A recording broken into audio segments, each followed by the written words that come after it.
네, 오늘 느헤미야 13장 10절에서 22절 본문으로 신앙 침체 극복하기 두 번째 시간입니다. 부제로 영적 침체에 빠지는 원인, 영적 침체에 빠지는 원인이라는 제목으로 하나님의 말씀을 나누겠습니다. 영적 침체가 무엇입니까? 영적 침체가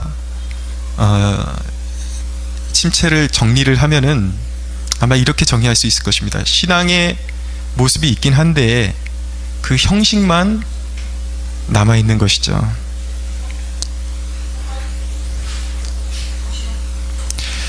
세상에 열매 없는 일에 시간을 많이 이제 할애하게 되는 것입니다.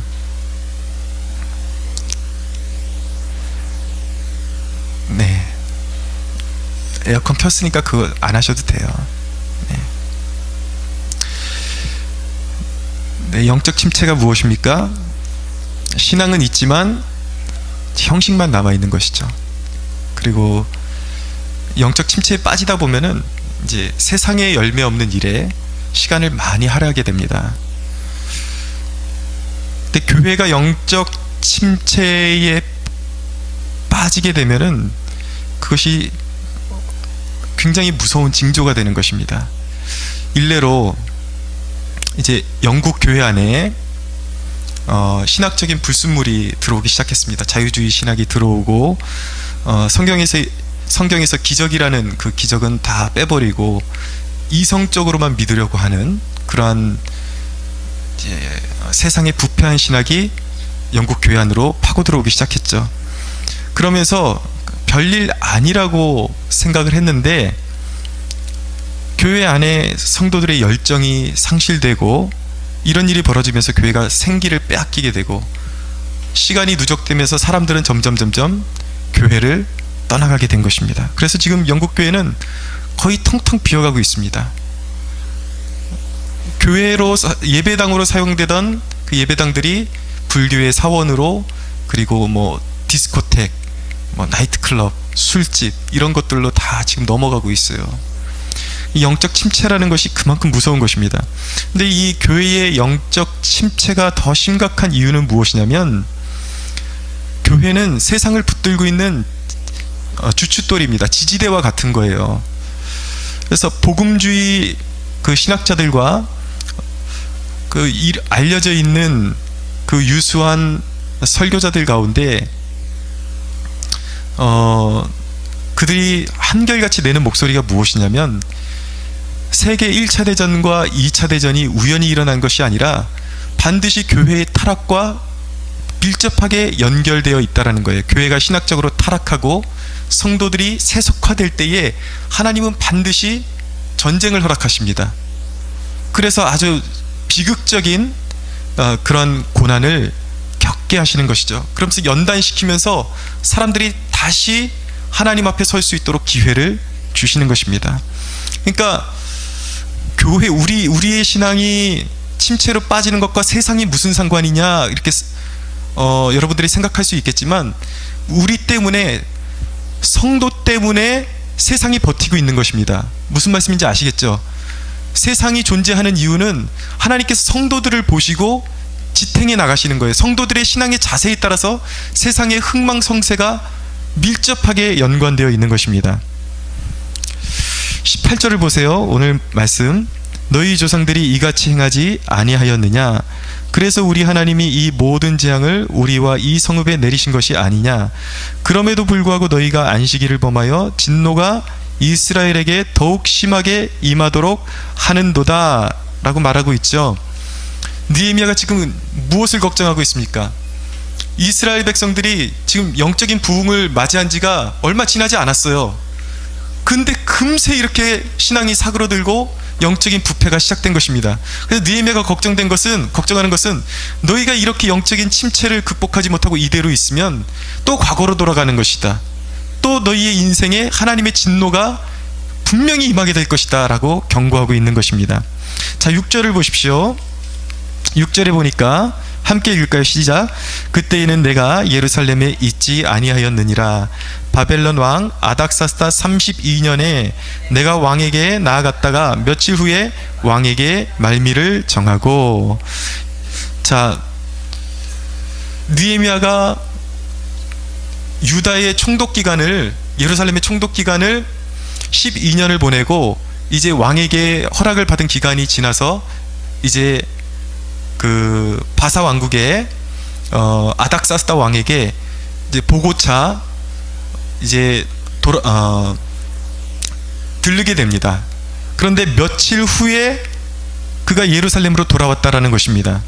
근데 며칠 후라는 것이 단지 그냥 하루 이틀 요 정도를 말씀하는 것은 아니에요. 원문을 해석하면은 그 해의 말미라는 뜻을 가지고 있습니다. 꽤 며칠이 흐른 거예요.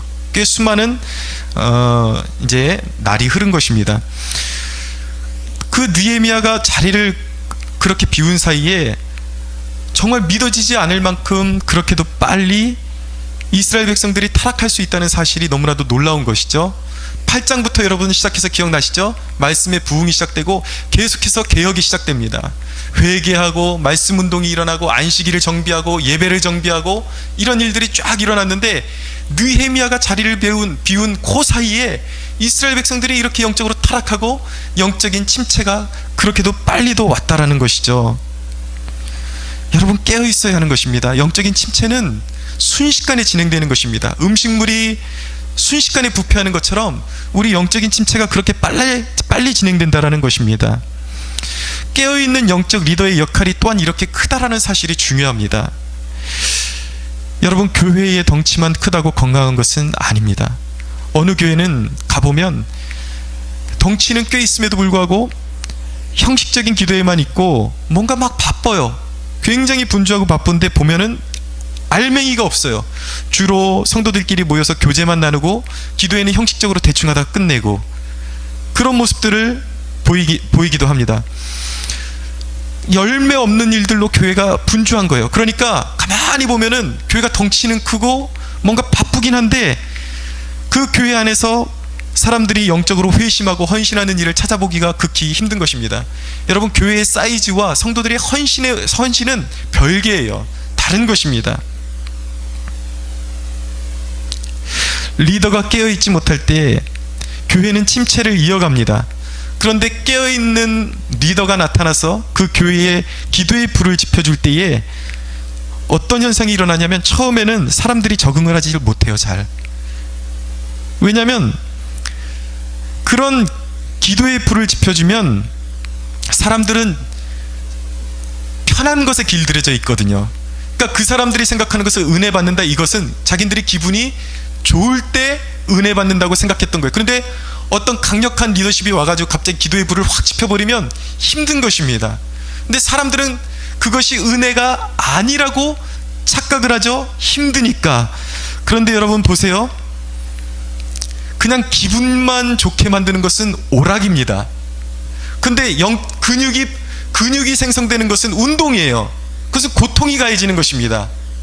그래서 진정한 희열과 진정한 기쁨은 고통이 함께 수반될 때, 에너지가 함께 수반될 때 그것이 운동이 되는 것이죠. 그것이 진정한 영적인 운동이 되는 것입니다. 그래서 기도의 진통을 통해서 교회는 성장하는 거예요. 그래서 그런 깨어있는 리더가 오면 기도에 불이 지펴지죠. 그러면 사람들이 은혜 받았다 그러지 않습니다. 왜 이렇게 힘들게 하냐, 불평이 나오기 시작합니다. 그런데 분명한 사실은 무엇이냐면 그 공동체가 탄탄해지고 영적인 근육이 성장하기 시작한다는 거예요. 그래서 깨어있는 리더십이 중요한 것입니다. 그래서 사명감이 없는 목회자는요, 어떤 교회에 가면 자꾸 사람들하고 놀아주려고 그래요. 그냥 흥미만 맞춰주려고 합니다. 그런데 진정 사명감이 있는 목회자가 어느 교회에 딱 부임하면 순간 고삐를 꽉 쥐고 사람들을 기도회로 이끌어 나가는 거예요. 그런 리더가 좋은 리더인 것입니다. 여러분, 우리는 영적 침체에 빠지게 하는 원인을 아주 세밀하게 진단을 하고 그리고 방지해야 합니다. 왜입니까? 우리가 방심하는 사이 영적인 부패, 영적인 침체는 너무나도 빨리 진행되기 때문이에요. 이 영적인 부패가 심하게 진행되면은 다시 회복하는 것은 결코 쉽지 않습니다. 조금이라도 빨리 영적인 부패가 시작될 때에 빨리 깨닫고 돌이킬 수 있는 것이 은혜이고, 그것이 바로 능력으로 이어지는 것입니다. 그렇다면 오늘 영적 침체의 원인이 무엇인지, 오늘 이스라엘 백성들이 영적 침체에 빠진 원인이 무엇인지 세 가지를 나누기를 원합니다. 첫째는 영적인 무지였습니다. 여러분 잘 들으십시오. 영적으로 무지해지면, 쉽게 말해서 하나님의 뜻에 무지해지면 영적으로 혼탁하게 됩니다. 당연한 결과죠. 하나님의 뜻을 모르니까 내 멋대로 행하니까 세상적인 온갖 잡동사니가 내 삶에 파고 들어오니까 영적으로 혼탁해질 수밖에 없는 것입니다. 3절을 한번 볼까요? 같이 읽겠습니다. 시작. 백성이 이 율법을 듣고 곧 섞인 무리를 이스라엘 가운데에서 모두 분리하였느니라. 자, 이 율법을 듣고, 이 대목이 굉장히 중요한 것입니다. 자, 이스라엘이 영적인 침체에 빠졌던 주 원인 중에 하나가 무엇이냐면 그 혼탁한 결혼이었어요. 이방 백성과 순결하지 못한 그러한 결혼을 통해서 영적인 순결을 잃었던 것입니다. 왜 그런 일이 벌어졌을까요? 그들이 영적으로 무지에 빠져 있었기 때문인 것입니다. 오늘 비로소 하나님의 말씀, 율법의 말씀을 듣고 이 결혼이 시작부터 잘못된 것이었구나 깨닫게 된 것입니다. 왜 이방 세력과, 특별히 오늘 말씀이 지적하는 이방 세력은 암몬과 모압 세력들을 의미하는 것인데, 왜 이방 세력들과 혼인 관계를 맺는 것이 위험한 일인가? 이것은 그들의 신앙과 밀접한 관계가 있는 것입니다. 이스라엘 백성들이 타락하는 주 동력이 어디 있었냐면, 이방인과 결혼하면서 이방인 여인들이 이스라엘 백성들 공동체 안으로 들어오면서 자기들이 섬기던 신을 가지고 들어오는 거예요. 우상을 가지고 들어오는 것입니다. 그러면서 그 부정적인 우상 숭배가 이스라엘 백성들을 혼탁하게 만들어버렸던 것입니다. 그것이 바로 이스라엘 백성들이 멸망한 주된 원인 중에 하나였던 것입니다. 자, 여러분, 영적인 어두움, 영적인 무지가 얼마나 위험한 것인지 제가 말씀한 구절을 찾아서 읽어드리겠습니다. 에베소에 있는 말씀인데, 에베소 4장에 있는 말씀입니다. 4장 18절에서 19절 제가 읽어드리겠습니다. 그들의 총명이 어두워지고 그들 가운데 있는 무지함과 그들의 마음이 굳어짐으로 말미암아 하나님의 생명에서 떠나 있도다. 그들이 감각 없는 자가 되어 자신을 방탕에 방임하여 모든 더러운 것을 욕심으로 행했다라고 말씀하고 있습니다. 정리해드리겠습니다. 영적으로 무지해지면 어떻게 되냐면 양심의 감각이 사라지는 것입니다. 뭐가 더럽고 뭐가 깨끗한 건지를 몰라요. 영적인 감각이 사라진 거예요. 무지하니까. 그래서 에베소 4장 21절 이하에 보면은 사도가 에베소 교인들에게 너희의 옛사람이 행하던 습관을 다 벗어버리라고 그렇게 강력하게 도전합니다. 그리고 나서 그 이후에 어떤 내용이 나오냐면 에베소 교회 안에서 자행되고 있던 그 교인들이 아직도 내려놓지 못한 옛 습관들을 열거하는 거예요. 무슨 말인가? 그들이 영적으로 아직도 눈을 뜨지 못하고 영적으로 어두워졌기 때문에 그 결과로 마음이 혼탁해지면서 어떤 죄에 빠져들어갔는지를 보여주고 있는 것입니다. 그 죄의 목록이 무엇인가? 그것이 무엇이냐면 거짓말하고 분내고, 여러분들 자꾸 필요 이상으로 분내고 이렇게 분이 나고 이런 것도 내가 영적으로 침체되었다라는 그 증거를 보여주고 있는 것입니다. 영적 침체로 깊이 들어가고 있는 거예요. 탐욕, 희롱하는 말, 여러분들의 언어를 보면 여러분들이 영적인 침체에 빠져들어가고 있는지 아닌지를 구별할 수 있게 되는 것입니다. 자꾸 짜증이 늘어요. 영적 침체에 빠지면. 그래서 말이 거칠어집니다. 평소보다 말이 굉장히 거칠어집니다. 짜증이 나고, 희롱하는 말, 그리고 불친절하고 음행하고 탐욕, 희롱하는 말, 술로 시간을 소진하는 것, 이런 것들이 영적으로 무지해졌기 때문에, 마음이 어두워졌기 때문에 하나님의 사람들이 그런데 빠져들어간다라는 것입니다. 정리하면 그런 것입니다. 영적 침체가 오면 자꾸 무익한 일에 시간 소비가 많아지는 것입니다. 쓸데없는 일에 시간 소비를 많이 보내게 되는 것입니다. 그런데 그렇게 방탕하고 쓸데없는 데 시간을 보내면서 영적인 침체로 빠져들어가게 되면 사람들이 오해를 하기 시작합니다. 어떤 오해인가? 이렇게 살아도 괜찮네? 하나님의 심판 같은 건 잘 모르겠는데 살만하다라는 것이죠. 그러니까 거기서 빠져나올 생각을 하지 못하는 것입니다. 그런데 여러분 기억하십시오. 여러분 가운데 누군가가 이런 방탕한 삶을 살고도 괜찮은 것은 여러분이 잘하기 때문에 괜찮은 것이 아닙니다. 여러분들에게 심판이 지금 당장 임하지 않는다고 해서 여러분들이 무조건 잘하고 있는 것이 아니라는 것입니다. 여러분들이 그렇게 삶에도 괜찮은 이유는 무엇이냐면 여러분이 잘하고 있기 때문이 아니라 여러분이 하나님의 자녀이기 때문에 길이 참아주시기 때문에 여러분들이 멀쩡한 거예요. 하나님께서 참아주시는 것입니다. 여러분, 이런 것입니다. 내 자식답지 않게 살고 와서 깨닫지 못하고 헤헤 웃는 자식을 받아주어야만 하는 아버지의 마음을 우리가 한번 생각해 봐야 되는 거예요. 우리에게 아무 일이 없다고 해서 그게 아무 일이 없는 것이 아니라는 것입니다. 빨리 깨달아야 하는 것입니다. 하나님의 근심이, 하나님께서 우리를 보시면서 심히 근심하고 있을 수도 있다라는 것입니다. 그런데 거기서 끝나면 괜찮은데 거기서 끝나지 않아요. 계속해서 그 방탕한 생활을 고집하고 무익한 일에, 영적으로 무익한 일에 시간을 쏟아붓기 시작하면 어떤 징후가 벌어지냐면 삶에 점점 이상한 징후가 발견되기 시작합니다. 기쁨을 점점 잃어버려요. 그리고 점점 이상하게 일이 돌아가면서 하던 일이 점점 어긋나기 시작합니다. 가정과 일터에 적신호가 생기기 시작합니다. 건강에 적신호가 오기 시작합니다. 고난이 옵니다. 여러분, 고난 가운데는 물론 유익한 고난이 있습니다. 하나님의 사랑하시는 자녀들에게 우리의 훈련을 위해서 주시는 고난이 있는가 하면은, 여기서는 어떤 고난이 있는가? 하나님과 코드가 맞지 않을 때에, 하나님의 뜻을 몰라서 무지할 때에 어떤 결과가 벌어집니까? 자꾸 죄를 범하겠죠. 자꾸 무익한 일에 시간을 보내겠죠. 그러니까 어떤 결과가 벌어집니까? 죄가 점점 쌓여가는 것입니다. 그러면서 그 죄가 우리의 삶을 흔들어 놓고 무너뜨리는 지경까지 가는 것입니다. 그런데 여러분, 우리가 기억해야 하는 사실은 하나님의 뜻에 관심을 갖지 않는 모든 사람들이, 저와 여러분을 누구 하나 빼놓지 않고 모든 사람들이 그냥 두면 저절로 그 길로 가게 되어 있다는 것입니다. 그냥 방치하면은. 왜냐하면 영적인 무지이기 때문이에요. 그래서 여러분, 영적인 무지에서 탈출하는 것이 굉장히 중요한 것입니다.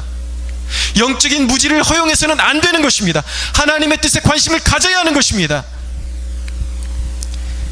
여러분, 신앙생활의 적 또 한 가지가 있다면, 아주 무서운 신앙생활의 적이 무엇이냐면 하나님을 내 마음대로 정의하는 거예요.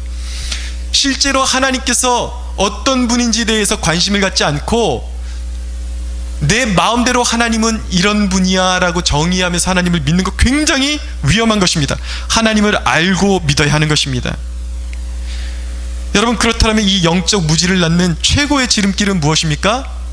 그것은 말씀의 부재인 것입니다. 하나님께서 호세아에게 말씀하셨어요. 이 백성이, 내 백성이 지식이 없음으로 망한다라고 그렇게 말씀하셨습니다. 이스라엘 백성이 망한 이유를 진단했는데 그 이유가 그들이 하나님의 백성임에도 불구하고 하나님을 몰라도 너무 모른다라는 거예요.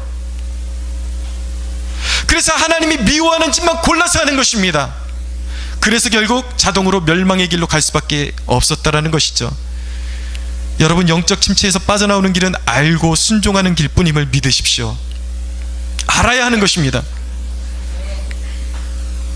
에베소 1장 17절에서 19절 제가 읽어드리겠습니다.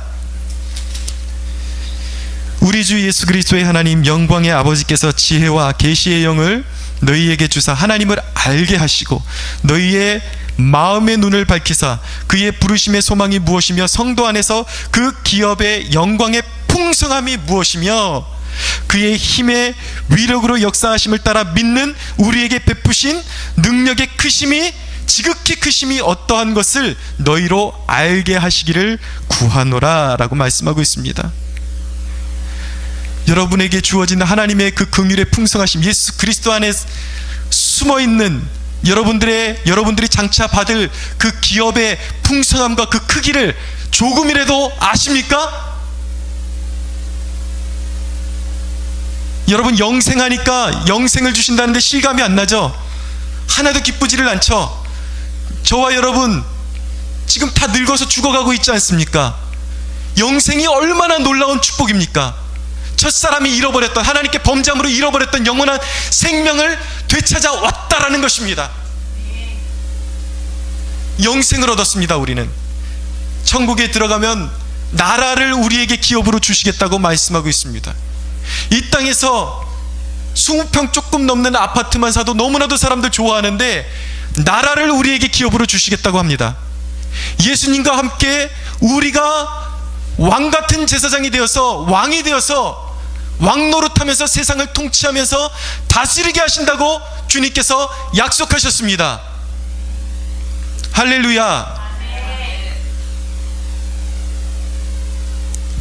여러분, 우리의 문제가 무엇입니까? 영적으로 무지하니까 이게 가슴에 와닿지를 않는 것입니다. 깨닫지를 못하는 거예요. 그래서 세상 것과 이 영적인 유업이 어느 것이 더 좋은 것인지 분간을 못하는 것입니다. 좀 죄송한 말씀이지만 무엇이 똥이고 무엇이 오줌인지 구별을 못하는 것입니다. 안타까운 것입니다. 여러분, 하나님이 우리에게 약속하신 기업의 풍성함을 깨달으면 세상의 것은 시시해지는 것입니다. 거들떠볼 것이 없는 것입니다. 세상을 부러워할 것이 없는 거예요. 여러분, 세상 것에 만족하려는, 세상 것에서 만족을 얻으려는 인생은 저질 인생입니다. 아주 싸구려 인생이에요. 그 풍성함을 깨달으면 우리는 당연히 고난도 이기고 손해도 감수할 수 있는 것입니다. 사랑하는 여러분, 하나님을 알려고 하십시오. 하나님께로 더 가까이 나가십시오. 여러분, 말씀을 읽을 시간이 없어서 안 읽습니까? 게으르기 때문에 안 읽는 것이죠.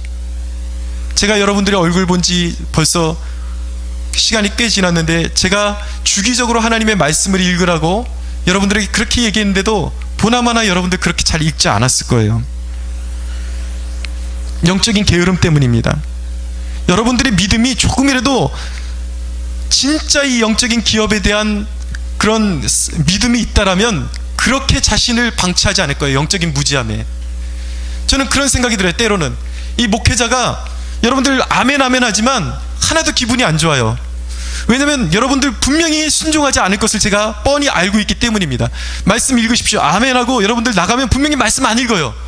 그래서 제 목회자인 제 생각으로는 어떨 때는 사람들에게 그렇게 말하고 싶어요. 그냥 다 때려치라고.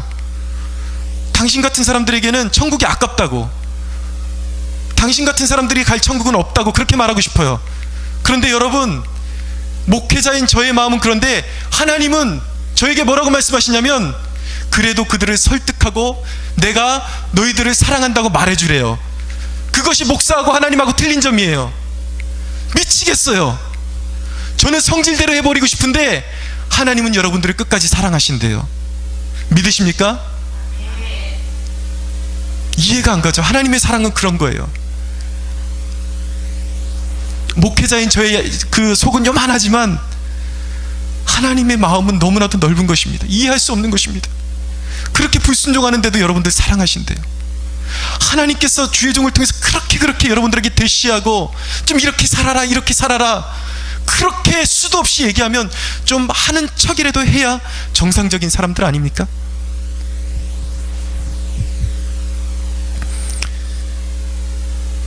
기죽지 마세요.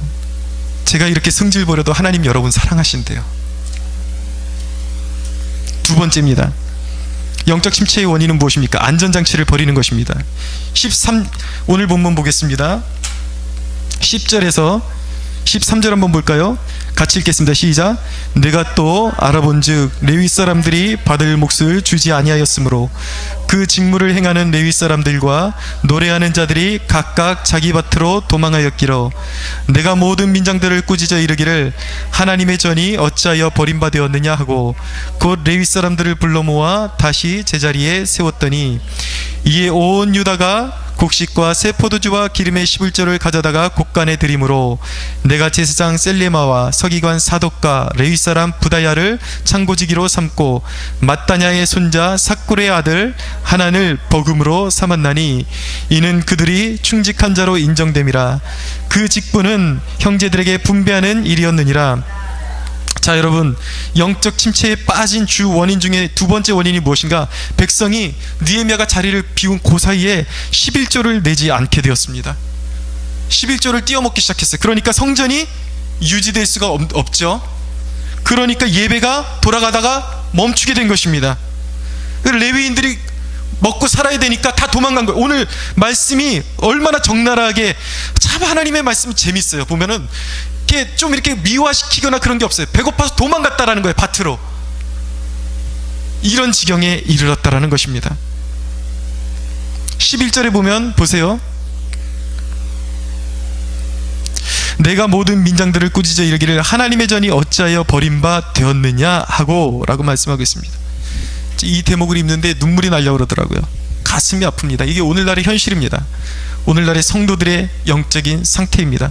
우리가 가진 것 중에 만약에 우리 성도들에게 삶이 곤란해 올 때에 당신의 삶 가운데 필요 없는 것 가장 먼저 버리라고 하면 가장 사람들이 먼저 버리는 것이 무엇일까요? 바쁘고 힘들 때에 기도회의 자리를 박차고 나오고 봉사부터 내려놓을 것입니다. 그게 실제 우리 교회 안에서 벌어지고 있는 일들이에요. 사람들이, 우리 청년들이 그렇게 눈물 뿌리고 기도해서 이제 좋은 직장에 취직하잖아요. 그럼 제일 먼저 내려놓는 것이 교사, 주일학교 내려놓는 것입니다. 여자친구 남자친구 생기면 바빠지면 내려놓는 것이 주일학교 교사예요. 이것이 우리의 현실입니다. 여러분 생각해 보자고요. 과연 교회가 여러분들의 노동력을 착취해가는 것입니까? 여러분 일례로 우리 기도하면서 여러분들 재정적인 어려움이 생길 때에 여기 와서 하나님 앞에 그 문제 올려드리고 기도했을 때에 하나님이 응답해 주셨잖아요. 그래서 11조 생활을 회복하게 되지 않았습니까? 묻자고요. 여러분이 교회를 유지하는 것입니까? 하나님이 여러분들을 보호해 주시는 것입니까? 사람들이 거꾸로 알고 있다고요. 착각하고 있다라는 것입니다. 예배와 기도, 11조 봉사 같은 것은 짐이 아닙니다. 우리를 진리에 붙들어주는 안전장치인 것입니다. 우린 이 안전장치에 대한 귀중함을 너무 간과하고 있습니다. 여러분 신앙생활에 있어서 내면이 중요합니까? 아니면 외향적인 경건의 모양이 중요합니까? 한번 대답을 해보세요. 내면이 중요하죠. 당연히 내면이 중요합니다. 그러나 보세요. 내면을 안전하게 지켜주는 것이 바로 경건의 행위들, 이 안전장치들인 것입니다. 자 보세요. 제 말이 틀린가? 여러분 박스는 몇 푼 안 하는 것입니다. 종이 박스는. 그런데 그 내용물이 귀하고 값비싼 것일수록 박스의 역할이 심히 중요해지는 것입니다. 포장을 잘해야지 비싼 것이 잘 유지될 거 아닙니까? 외향이라는 것을 우습게 보면 안 되는 것입니다. 우리가 예배드리고 기도 생활하고 말씀 보고 11조 생활하고 이런 것들을 우습게 생각하시면 안 된다는 거예요. 내면만 중요하지 그것이 아니라는 것입니다. 그 외향적인 것들을 통해서 그것이 안전장치가 되고 그것들이 내 내면이 하나님께로 더욱더 가까이 갈 수 있도록 우리를 붙잡아 주는 것입니다. 우습게 여기시면 안 돼요. 여러분 그것을 소홀히 여기는 것은, 이런 안전장치들을 소홀히 하는 것은 몸도 묶지 않고 번지 점프하는 거나 똑같아요. 세상으로 뛰어드는 사람들, 영적으로 하나님 앞에서 바로 서지 못하고 세상으로 뛰어드는 사람들, 허리도 묶지 않고 40m 아래로 뛰어드는 무지한 사람들과 같은 것입니다. 세상이 그렇게 호락호락하지 않아요. 언제쯤이면 우리의 그 무지한 미련함이 깨질 수 있을까요? 많은 사람들이 그걸 되풀이하잖아요. 하나님께서 아까 말씀드렸던 것처럼 어떤 경고의 메시지를 주시고 건강이 악화되거나 어떤 재정적인 어려움이 오거나 가정에 누군가가 아프거나 불의의 사고가 일어났을 때, 그때 내가 깨닫고 돌아오는 것이죠. 하나님이 나를 찾으시는구나, 정직해야 되는구나, 겸손해야 되는구나. 그럼 좀 살만하면 숨통이 트면 제자리로 또 돌아가는 것입니다. 그래서 이 영적인 습관을 들이는 것이 중요한 것입니다. 빠짐없이 어김없이 신앙생활하고 예배드리고 주일 성수하고 헌금도 정성껏 드리고 말씀 읽고, 이런 것이 여러분들을 붙잡아 주는 것입니다.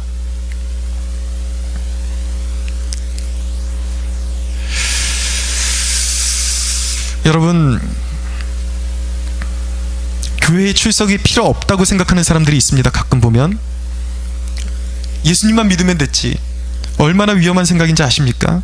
그것은 자기의 성장과 보호막을 벗어버리는 것입니다. 여러분 예배의 전력을 다 하셔야 돼요. 예배를 준비하면서 드리셔야 돼요. 마음을 준비해서 나오십시오. 예배 시간도 늦지 마세요. 하나님 앞에 마음을 쏟아 드리십시오. 그래서 여러분, 여기서 예배에 전력을 다하시고 깨달은 말씀과 그 은혜를 붙들고 한 주간 동안 세상에서 여러분들이 여기서 그 은혜, 그 집대성한 은혜를 세상에다 다 쏟아붓고 오셔야 돼요. 삶으로, 여러분들의 회사에서, 가정에서 그 모든 은혜를 쏟아붓고 다시 모여서 영적으로 충만해지고 또 나가서 쏟아붓고, 이 쏟아붓는다는 것은 은혜를 쏟아붓는다는 그런 부정적인 의미가 아니라 배운 대로 살아내고 돌아와야 된다는 것입니다. 그것이 바로 초대교회의 모습이었어요. 모이면 뜨겁게 기도하고 충만해지고 흩어져서 전도하고 선행을 베풀고 사람들에게 그리스도의 사랑을 나타내고, 그리고 또 모여서 충만해지고, 우리 캠퍼스 성막교회가 그런 교회가 되기를 축원합니다. 세 번째로, 영적 침체에 빠지는 주된 원인은 영적인 것에서 우리의 관심이 우리의 생활로 옮겨지는 것입니다. 15절에서 22절 보겠습니다.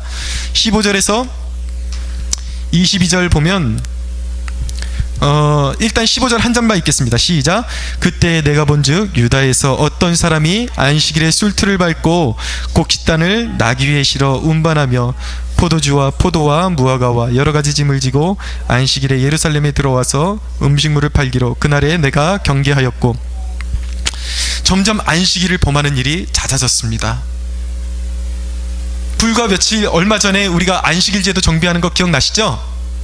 근데 금세 이렇게 사람들이 또 자기 생업을 위해서 안식일을 범하는 일이 이제 일어났습니다. 우리가 주일에 생업을 내려놓을 수 있는 이유가 무엇입니까? 그것은 안식의 주인 되시는 예수님 안에 참 안식이 있기 때문입니다. 하나님이 우리의 삶을 다스리시기 때문에 우리가 주일날 생업을 걱정 안 하고 쉴 수가 있는 거예요. 여러분, 생활의 염려에 매여서 하루도 쉬지 못하는 사람에게는 안식이 없습니다. 사람의 노동의 양, 벌어들인 돈이 삶의 질을 결정해 주는 것이 아닙니다. 우리의 안식과 누림은 철저히 예수 그리스도 안에 있습니다. 이 근처에 제가 보면서 참, 요즘도 이런 사람들이 다 있네, 너무 기특하고 너무 도전이 되는 그런 사건을 최근에 제가 보게 되었는데, 요 앞에 올라가다 보면 이마트 조금 넘어가면은 웰빙마트라는 마트가, 새로운 마트가 하나 생겼습니다. 근데 그 벽면이 다 쫙 유리벽으로 돼 있는데 거기에 큼직큼직하게 유리마다 뭐라고 써 있냐면 주일은 쉽니다 라고 써 있어요. 그 더 놀란 건 그거에 한번 놀랐고요, 더 깜짝 놀란 건 뭐냐면 술을 팔지 않습니다. 사람들이 벅적벅적대요. 저는 이 세대에게 묻고 싶습니다. 오늘날 하나님의 이름을 위해서 이렇게 싸울 사람들이 있습니까? 그분의 이름에 맞게 장사할 사람 여러분들 있습니까? 하나님은 이런 사람들 찾고 계십니다. 이 시대 가운데 모두가 예수 믿는다고 하지만 장사만큼은 술을 팔지 않고는 어떻게 사람들을 상대하느냐, 이런 사람들이 있다라는 것입니다. 술을 팔지 않고도, 세상을 망치는 그런 일에 몸담지 않고도 하나님께 영광 올려드리면서 장사를 잘할 수 있는 그런 사람들이 존재한다라는 것입니다. 이 시대에 하나님께서 이런 사람들을 찾으십니다. 이런 사람들 없습니까? 여러분, 우리 그리스도인들의 사업장에서 주일이 지켜지고 술이 사라지는 일들이 확장되기를 축원합니다. 혹시 이 설교를 들으신 분들 가운데 어쩔 수 없이 주일의 일터에 매여 있어야 하는 분들 있을 수 있습니다. 세상이 그렇다 보니까. 그러나 여러분, 주일 성수할 수 있는 은혜를 사모하십시오. 여러분들이 주어진 상황에서 마음을 모아서 하나님께 드릴 수 있다면 분명히 하나님께서는 자비하셔서 받아주실 것입니다. 주일은 단순히 쉬는 시간이 아닙니다. 성도와의 참된 교제가 일어나고 에너지를 선한 일에 적극적으로 사용하는 데 주일의 의미가 있음을 잊지 말아야 할 것입니다. 여러분, 마태복음 13장에 보면 4가지 밭의 비유의 말씀이 나옵니다. 근데 그 중에 세 번째 밭이 무엇이냐면 가시밭에 뿌려진 밭에 대한 비유가 나옵니다. 하나님의 말씀이 가시밭에 뿌려졌는데 생활의 염려에 갇혀 갇힌 사람의 마음의 상태를 가시밭으로 비유하고 있는 거예요. 이 생활의 염려, 이거 먹고 살까 저거 먹고 살까, 이것 때문에 안식하지 못하는 사람들에게는, 그런 사람들의 하나님의 말씀이 뿌려지면은 그 말씀을, 숨통을 막아버린대요. 그 염려가 영어로 초크라고 되어 있습니다. 말씀의 숨통을, 목을 확 졸라서 생활의 염려 때문에 말씀이 성장을 못하는 거예요. 그래서 그 사람은 말씀 안에서 성장을 못하는 것입니다. 사랑하는 여러분, 예배에 오시면 예배에 집중하십시오. 여러분들이 예배에 와서 사람들하고 다툰 일, 안 좋은 관계, 생활의 염려, 빨래, 가스 잠그고 왔나, 문은 잠그고 왔나, 일단 예배에 왔으면 다 잊어버리세요. 하나님께서 도와주실 것입니다. 하나님께 다 맡겨드리십시오. 14절을 보세요. 오늘 보면 14절 한번 읽어볼까요? 시작. 내 하나님이여, 이 일로 말미암아 나를 기억하옵소서. 내 하나님의 전과 그 모든 직무를 위하여 내가 행한 선한 일을 도말하지 마옵소서. 22절 한번 더 하반절부터 내 하나님이여, 그 부분부터 읽겠습니다. 시작. 내 하나님이여, 나를 위하여 일도 기억하옵소서. 주의 크신 은혜대로 나를 아끼시옵소서. 사랑하는 여러분, 여러분들이 믿음을 굳게 지켜서 영적인 침체기에 빠지는 사람들이 아니라 이 느헤미야처럼 믿음을 지키고 하나님 앞에 자랑할 수 있는 이 믿음을 갖게 되기를 축원합니다. 사도 바울은 이렇게 고백했습니다. 나는 선한 싸움을 싸우고 나의 달려갈 길을 마치고 믿음을 지켰으니 이제 후로는 나를 위하여 의의 면류관이 예비되었으므로 주 곧 의로우신 재판장이 그날에 내게 주실 것이며 내게만 아니라 주의 나타나심을 사모하는 모든 자에게도니라 라고 말씀하고 있습니다. 사랑하는 여러분, 이 고백이 저와 여러분들의 고백이 되기를 축원합니다. 여러분, 영적 침체를 벗어나는 길은 단순한 노력만으로는 안 됩니다. 성령님의 강권적인 역사하심이 있어야 돼요. 임재하심이 있어야 합니다. 사랑하는 여러분, 믿으십시오. 택함받은 하나님의 백성들은 모두가 이 신앙의 여정에서 완주의 기쁨을 누리고 면류관을 받게 되어 있습니다. 아멘. 여러분, 내가 하나님께 택함받았기 때문에 나는 영적인 경주를 완주할 수 있다라는 이 사실이 우리를, 저와 여러분을 게으르게 만드는 것이 아니라 모든 고통과 환난 가운데서 참고 인내하며 완주하게 독려하게 될 줄로 믿습니다. 오늘 성령께서 우리의 결단위에, 여러분 결단하십시오. 결코 내 삶 가운데 영적인 그런 침체로 빠뜨리는 이러한 영적인 대적들을 내가 대적하고, 내가 결코 영적인 침체에 빠지지 않겠다.